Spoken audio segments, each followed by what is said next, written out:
ফেসবুকে কালাই রুটি আর হাঁসের মাংস খাওয়া দেখতে দেখতে আমারও খেতে মন চাইলো। জামাই 5টা রুটি এনে দিল, এক রুটি 50 টাকা করে পিস। বাসায় আসতে আসতে রুটি ঠান্ডা হয়ে গিয়েছে, তাই আবার তাওয়ায় গরম করে নিলাম। রুটির সাথে শুকনা মরিচ ভর্তা আর কাঁচা মরিচ ভর্তা এনেছে। বাসায় আমরা বেগুন ভর্তা টমেটো ভর্তা বানালাম। 250 টাকায় 5 পিস হাঁসের মাংস না খেয়ে বাসায় গরুর মাংস রান্না করে টাকা বাঁচালাম। বুদ্ধিটা কি ভালো হলো না বলেন? তারপরে শুকনা মরিচ ভর্তা দিয়ে কালাই রুটি একটু ট্রাই করলাম। শুকনা মরিচ ভর্তা থেকে বাসি গন্ধ বের হচ্ছিল।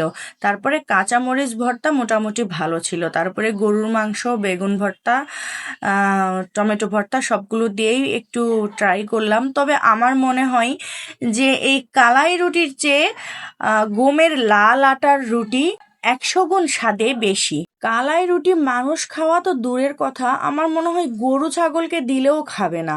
কিন্তু মানুষ যে মোবাইলে এত পরিমাণে এটাকে ভাইরাল করেছে, এইটা না খেলে আপনারা বুঝতে পারবেন না যে এটা কিরকম বাজে একটা খাবার।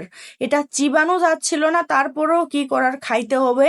5টা রুটি আমরা সবাই মিলে অনেক কষ্ট করে খেয়ে টাকাটা উসুল করে নিলাম, কিছু করার ছিল না।